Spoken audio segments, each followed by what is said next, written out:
ഏശയ്യ 1-ാം അധ്യായം 1 മുതൽ 31 വരെയുള്ള വാക്യങ്ങൾ. ആമോസിൻ്റെ പുത്രനായ ഏശയ്യായ്ക്ക് യൂദ രാജാക്കന്മാരായ ഹുസിയ, യോഥാം, ആഹാസ്, ഹെസക്കിയ എന്നിവരുടെ കാലത്ത് യൂദയെയും ജെറുസലേമിനെയും കുറിച്ചുണ്ടായ ദർശനം. ആകാശങ്ങളെ ശ്രവിക്കുക, ഭൂതലമേ ശ്രദ്ധിക്കുക.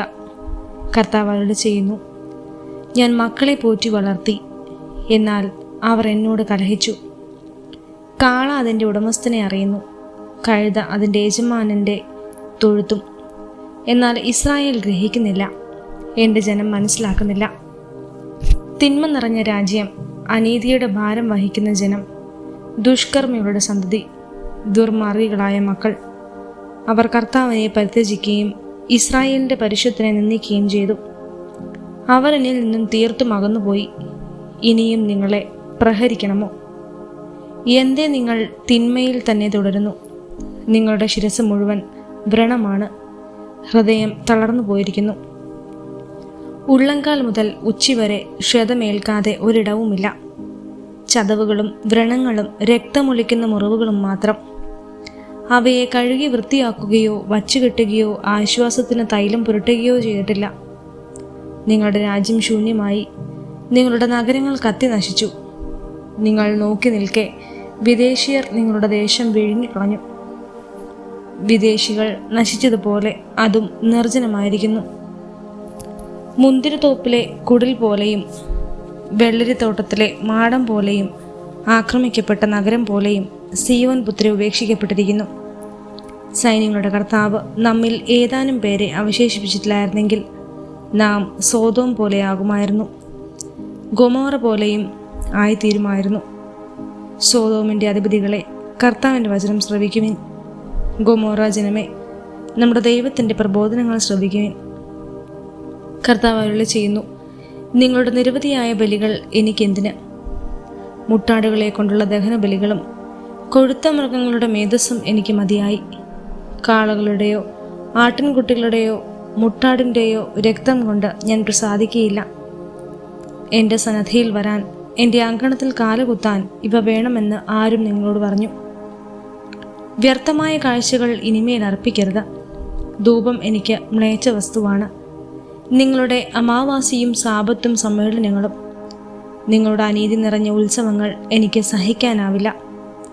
നിങ്ങളുടെ അമാവാസികളും ഉത്സവങ്ങളും ഞാൻ വെറുക്കുന്നു. അവ എനിക്ക് ഭാരമായിരിക്കുന്നു, അവ എനിക്ക് ദുസ്സഹമായി തീർന്നിരിക്കുന്നു. നിങ്ങൾ കരങ്ങൾ ഉയർത്തുമ്പോൾ ഞാൻ നിങ്ങളിൽ നിന്ന് മുഖം മറയ്ക്കും. നിങ്ങൾ എത്ര പ്രാർത്ഥിച്ചാലും ഞാൻ കേൾക്കുകയില്ല. നിങ്ങളുടെ കരങ്ങൾ രക്തപങ്കിലമാണ്. നിങ്ങളെ തന്നെ കഴുകി വൃത്തിയാക്കുവിൻ. നിങ്ങളുടെ ദുഷ്കർമ്മങ്ങൾ എൻ്റെ സന്നദ്ധിയിൽ നിന്ന് നീക്കിക്കളയുവിൻ. നിങ്ങളുടെ അകൃത്യങ്ങൾ അവസാനിപ്പിക്കുവിൻ.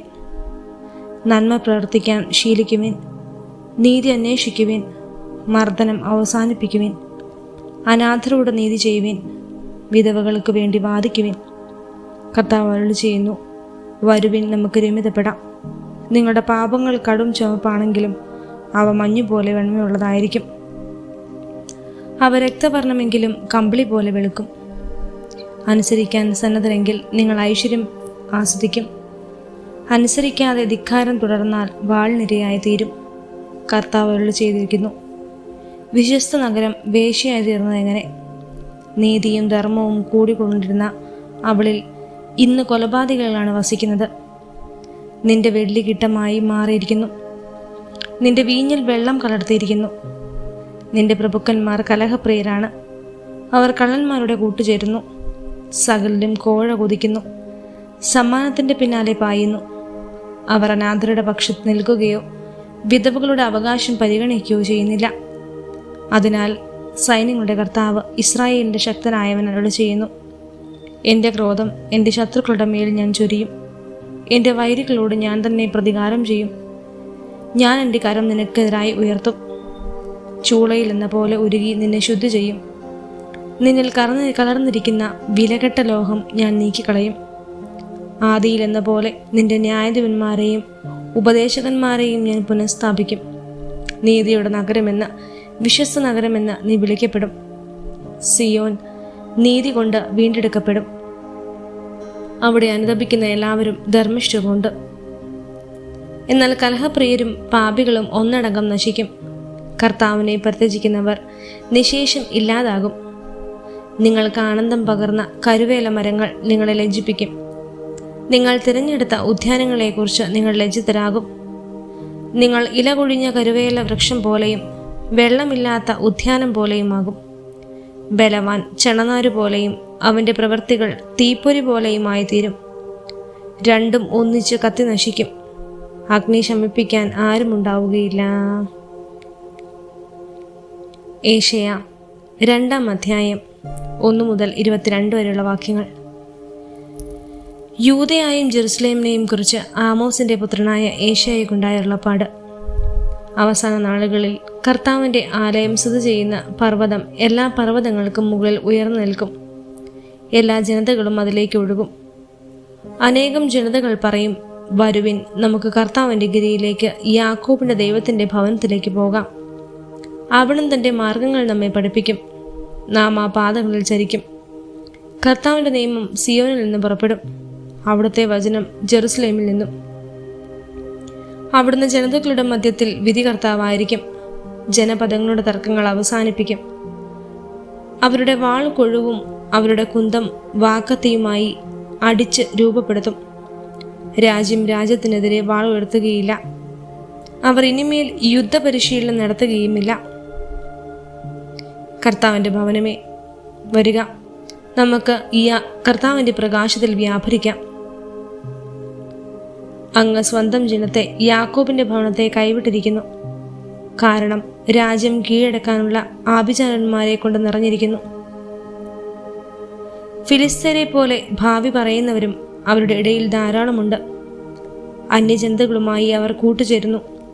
അവരുടെ ദേശം സ്വർണവും വെള്ളിയും കൊണ്ട് നിറഞ്ഞിരിക്കുന്നു. അവരുടെ നിക്ഷേപങ്ങൾക്ക് അളവില്ല. അവരുടെ ദേശം കുതിരകളെ കൊണ്ടും നിറഞ്ഞിരിക്കുന്നു. അവരുടെ രഥങ്ങൾ സംഖ്യാതീതമാണ്. അവരുടെ ദേശം വിഗ്രഹങ്ങൾ കൊണ്ടും നിറഞ്ഞിരിക്കുന്നു. തങ്ങൾ തന്നെ നിർമ്മിച്ച ശില്പങ്ങളുടെ മുമ്പിൽ, തങ്ങളുടെ തന്നെ കരവേലയുടെ മുമ്പിൽ അവർ കുമ്പിടുന്നു. മർത്യൻ അപമാനിതനാകുന്നു. മനുഷ്യൻ തന്നെ തന്നെ തരം താഴ്ത്തുന്നു. അവരോട് ക്ഷമിക്കരുതേ.